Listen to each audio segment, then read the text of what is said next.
Bakit nyo po nirereklamo itong kapitbahay ninyo? Wala ho silang patumangga sa pag-iingay kahit anong oras. Pag nag-usap sila, talagang sigawan po. Apektado na yung buhay nyo, nanay. Talagang apektado yun. Paano po naapektuhan? Hindi na sila makakatulog.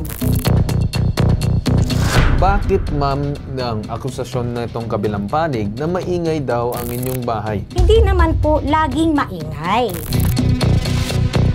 Kung talagang maraming naiingayan, magpapirma kayo ng tao for petition. Wala po nagko-complain sa akin. Alright. Paano ko pong magkakaroon ako ng record kung hindi sila nagko-complain sa akin? Purok leader, kailangan nyo maintindihan kahit hindi po sila magsabi sa inyo. Dapat may mga tao kayo na nagsisilbing mata at tenga ng lugar para malaman ninyo kung meron talagang mga kaguluhan sa lugar. Para sa amin, agaran aksyon and dapat talaga matugunan nyo to kasi kung hindi, kayo ang babalikan namin tungkol dito. Lumapit po kami dito kay Sir Ben Tulfo dahil po sa aming problema. Ang nirereklamo po namin yung aming kapitbahay na dahil po sa walang pakundangang pag-iingay, kahit anong oras, walang pinipiling oras, basta gusto mag-ingay. Siyempre po, ako ang naapektuhan dahil ang mga anak ko nagtatrabaho sa gabi, sa araw ang tulog, hindi na sila makakatulog. Kung tutuusin po, talagang matagal na itong problema na to. Wala lang ang kaming na marating ito kasi nga nag-aalanganin din po ako, natatakot din po ako kasi hindi ako sanay sa problema. Ngayon, dahil sa nakikita ko na hihirapan na yung mga anak ko, umiinom na nga ng sleeping tablet yung mga anak ko para lang makatulog dahil nga sa sobrang ingay. Oras ng gabi, mag-iingay sila, magsisigawan, kahit walang kabagay-bagay. Hindi naman ho sila nag-uusap na malumanay, kundi pasigaw. Yung bang laging parang galit, parang puro mura. Pagkatapos, pagka pinansin mo sila at nakikiusap ka, magagalit sila sa'yo. Kaya lumakas na ang loob ko at lumapit nga dito sa tanggapan ni Sir Ben Tulfo.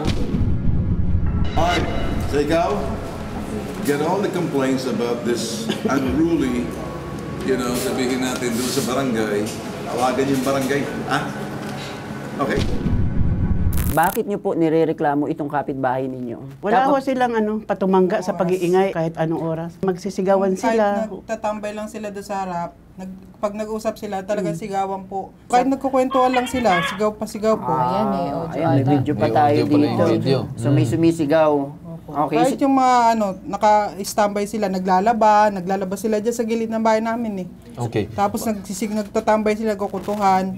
Ayan, nagsisigawan sila. Mga gaano katagal usually yung ingay umaabot hanggang alauna ba ng madaling araw? Hindi po pare-parehas minsan alas 12, minsan alas 2 mayroong Pag sinabi mong alas 12, hapon, tanghali, gabi, dapat maintindihan. Basta every time, hindi ho sila, wala ho Wala po silang kasing pakundangan sa specific. pag-iingay.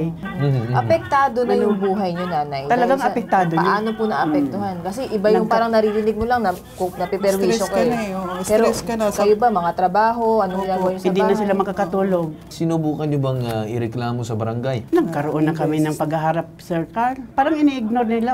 Walang baliwala yun. Narespeto nyo yung barangay na sana ipatawag sila pero hindi nila ginagalang yung pagpatawag parang ng barangay ganun at ang nangyayari hindi pinapansin.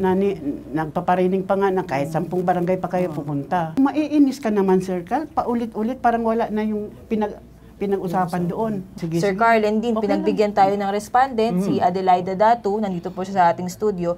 Ma'am, ilang kayo sa bahay? Kasi nakita namin sa CCTV parang yung mga taong labas-pasok sa bahay niyo parang hindi po natatapos. Ano po kasi kami, ma'am, ilang pamilya po kami. Yung mother ko, tsaka yung kapatid ko na walang asawa. Nandun po sila sa unang pinto po. Bali, ilang pamilya Tapos, nga po? Mga 6 po kami. 6 na family po. Opo. So, Kaya ito po, no, yan, sa inyo po yan, tama? Opo.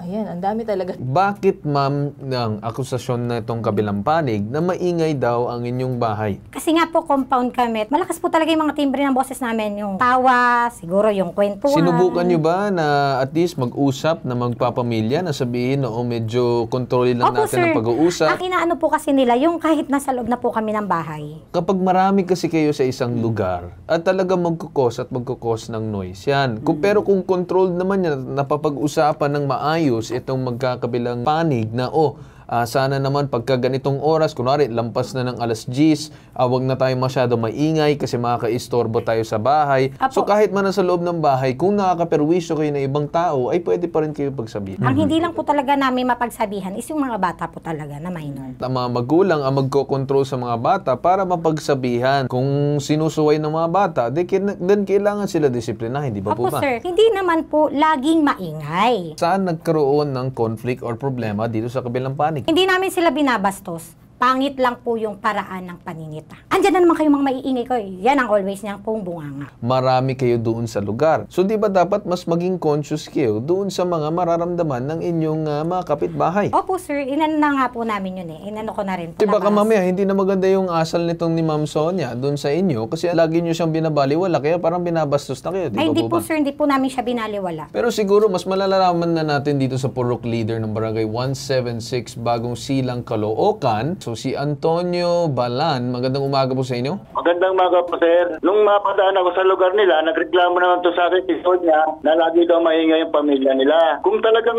maraming naiingayan, magpapirma kayo ng tao for petition. Hindi naman po nangyari yung ganyan. Okay, sir, may gusto lang ako tanungin, no? Ano yung record nitong Adelaida Dato, ang kanyang pamilya? Wala po siyang record sa akin kasi nga po wala po nagre-reklamo nung na ano lang po na nagdaan ako doon na nagsabi sa akin si Sonia. Pero may mga record po sila magkakapatid sa akin yung dato na minsan nagkakasamaan sila lalo magkakapatid kaya nagpupunta rito sa outpost. Bilang Purok Leader po, dapat natin asikasuhin, dapat ko lang asikasuhin para magkaayos din po yung problema nila magkakapatid.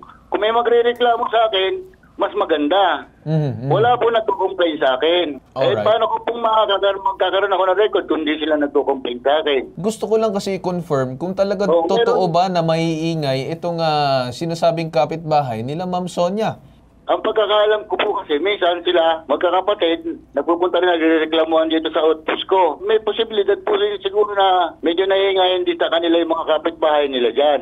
Kasi nga sila magkakapatid, hindi nagkaintindihan eh. Sir Antonio, tanungin ko doon naman sa parte na kung saan may mga tumatawag na ibang residente aside dito kila Ma'am Sonia, no? May iba pa bang residente na tumatawag or nakikiusap tungkol dito sa sinasabing pamilya nila Ma'am Datu?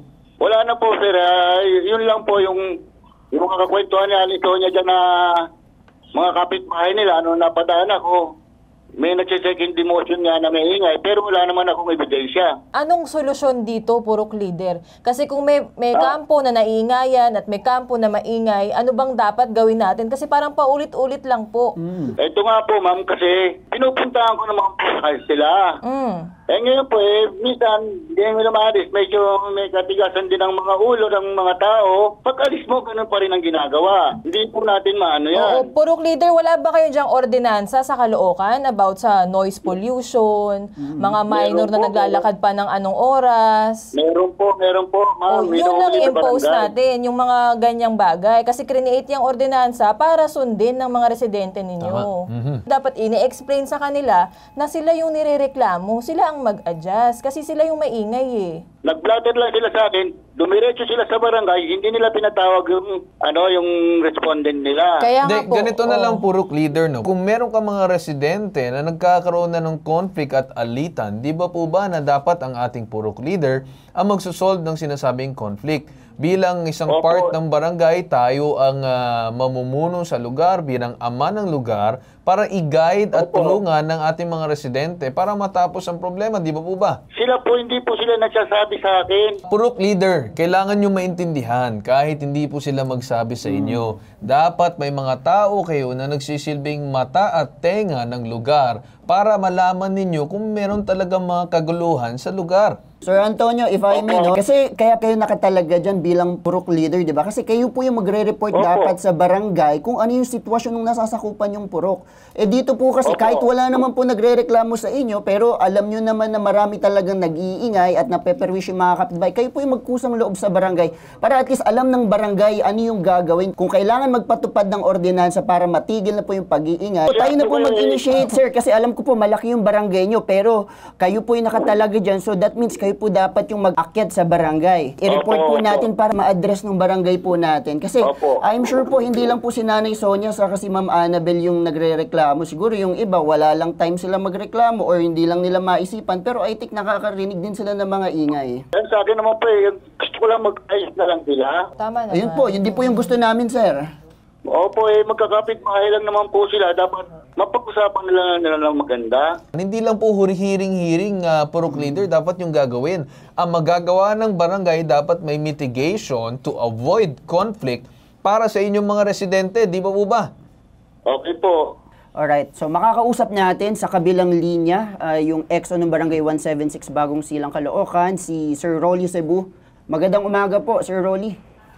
Yes, magandang umaga, sir. Sa ano ko niya, parang nakarating dito yan at nagawan niya, pinagharap dito yan ng mga officer ko. And then, hindi nagkaroon talaga dahil may mga sila paninindigan na kanya-kanya na hindi mag-isang-ayon na magbilang panig. So, bagamat pinaliwanag na sa kanila anong mangyayari, ano ang layunin ng barangay, lahat-lahat na pinaliwanag na sa kanila, talagang ayaw pa natanggapin. So, ang advice sa atin ng officer ko, pag-file ka ng complaint sa Katarungan Barangay, which is na yun talaga ang proseso ng nating barangayan. Sabi ng batas na pupunta kayo pag hindi kayo nagkaayos sa tanggapan ng BPS o Public Safety Office, ay i-refer ka namin sa tanggapan ng Katarungan Barangay or Lupunta Mamayapa. Which is na sila talagang magawa ng amicable settlement. Kayo po ba may ordinansa or sabihin natin yung mga curfew para at least yung mga tao nakokontrol natin? Yes, tama yung mga narinig ko ngayon. Yung mga nabanggit ng mga city and barangay ordinansa is implemented talaga yan. Mahigpit ini-implement lalo higit ang tanggapan ko.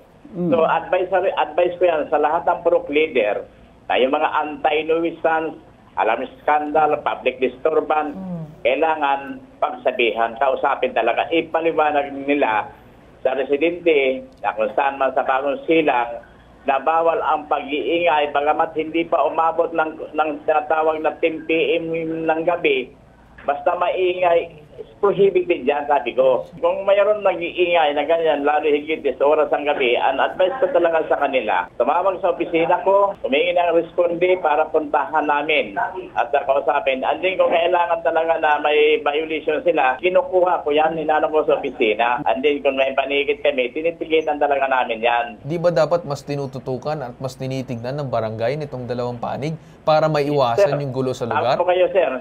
Kailangan talaga, yung purok leader, siya talaga ang i-maintain niya talaga yung lugar niya, kung ano man mga ginagawa niya, kung mayroong mga ingay, kailangan kausapin at ipagbawal, sabayin. Ngayon kung hindi kaya, matigas ang ulo, nandito ang tanggapan ko, lumapit kayo sa akin, tumawag kayo sa akin at kayong pupunta doon. Aasahan ko kung sakaling hindi magawa ng inyong purok leader at baka hindi niya magawa, then kayo ang sasalo, aasahan namin yan para matigil na ang itong dalawang panig doon sa sinasabing alitan dahil doon sa ingay. Puntahin nila ko, tawagan nila ko, ako talaga pupunta mismo, lahat, inaano ko yan, ayoko ng ganyan, gusto ko talaga tahimik ang Bagong Silang. Exo, possible ba na mapadala namin sila sa inyong tanggapan para magkaroon ng pirmahan, kasunduan mismo? Gawa natin ang paraan na para sila magkaayos. Ipapaliwanag natin lahat ang ano pa ang nangyayari sa inyo. Bilang magkapitbahay, dapat magtulungan nga eh.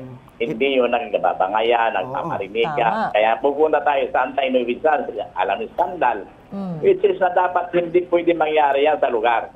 Kailangan information sa akin ng purok leader, puntahan ko yan para makausap sila. Siguro, lagyan natin ng pangil yung pagpapatupad natin ng ordinansa para at least yung mga tao, hindi sila talaga, kumbaga, mag-ingay ulit. Yung tapang ba?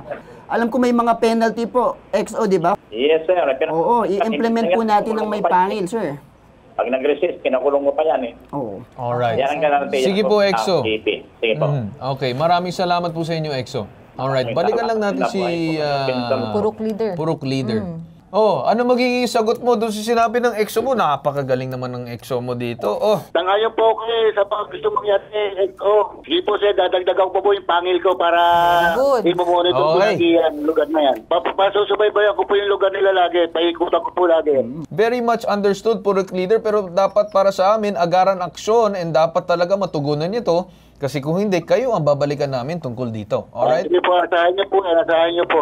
Alright. Sige, Purok Leader, at maraming salamat sa inyo. Maraming salamat din po, sir. Yun naman, sana naintindihan ninyong dalawang panig ngayong araw yung gusto namin mangyari. Ayaw na namin pahabain pa yung problema, ayaw pa namin pahabain yung usapin na tungkol dun sa nangyari. Ang gusto lang namin, dumiretso na mismo sa solusyon. It would be best that the barangay would exercise their power to promote peace and order in the said place.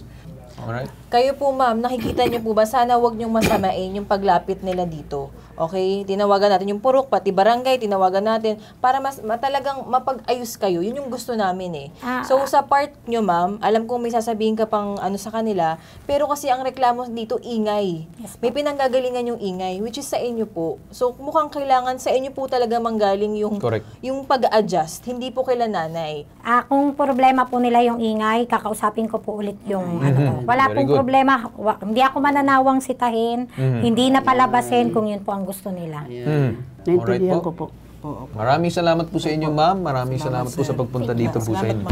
Andyan po tayo nagtatapos po sa sumbong na to. Ito ang nag-iisang pambansang sumbong, ang tulong at serbisyong may tatak, bitag, ilalaban kadigiwan. Ito, hashtag ipabitag mo.